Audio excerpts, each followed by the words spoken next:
World War II looms large at all times, from school history lessons to cinematic epics. Even when we're looking for some video game escapism, it's there, making us replay the Normandy landings or the Battle of Stalingrad, deafening us with the cacophony of artillery and exploding tanks.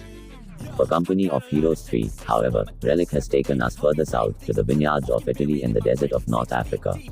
And a lot has changed since the previous games, with the studio's ambition and desire for experimentation growing. This is something new, but it's not the novelties that have impressed me the most. Company of Heroes 3 is a beast of a game, cramming in 2 campaigns and 4 factions. Its proportions are fitting for this devastatingly massive conflict. The main course, ostensibly, is the Italian dynamic campaign, promising something akin to a World War II total war. From Sicily to Rome, you'll push your way north, fighting the Nazis in random skirmishes and incredible bespoke missions. It's a huge turn-based campaign that serves up a slew of spectacular, tactically interesting RTS battles, and it should be the most exciting thing Relic has ever done. Lamentably, this is not the case due to the absence of one crucial ingredient: it isn't remotely dynamic. As an RTS, Company of Heroes 3 is right up there with the very best, but Relic's experimental campaign is tragically a bit of a dud. Across my nearly 40-hour march to Rome, I encountered hardly any resistance at all. The only time my adversary attempted to take back a town I'd captured, it was a scripted event.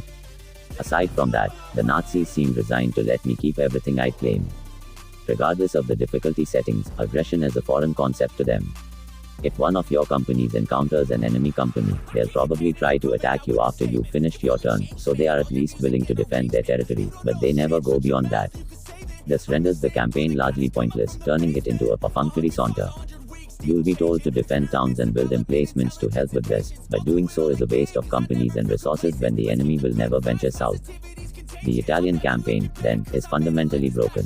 This is especially frustrating when it's clear how great it could have been. And even in this seemingly unfinished state, good ideas bubble to the surface if you can push past the very rough UI and important opponent. Each company you requisition is a powerful toolkit that contains not just a distinct selection of units you'll field in the RTS scraps, but also a range of abilities that help on the campaign map. The Indian Artillery Company, for instance, can bombard enemy positions, softening up towns, removing emplacements, blowing up bridges and weakening enemy companies. So there are a lot of targets to destroy, but also lots of opportunities to build. Along with the emplacements you can pointlessly cover Italy in, Conquest provides yet more things to spend your resources on. Capture an airfield and you can start sending out reconnaissance planes to remove the fog of war, or bombers to prepare targets for a ground assault. Capturing ports, meanwhile, increases your population cap and gives you more ships, which can strike at enemy targets from the sea. Together these give you a ton of options for how to approach every assault. There's also an elegance to the way Company of Heroes 3 makes its twin layers approachable and logical, each being a reflection of the other.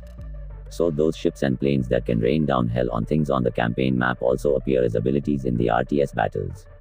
The rules and tricks and pretty much everything you can do in one layer don't need to be cast aside when you enter. The other one, maintaining this cohesive feel that even the king of this hybrid genre, Total War, hasn't perfected.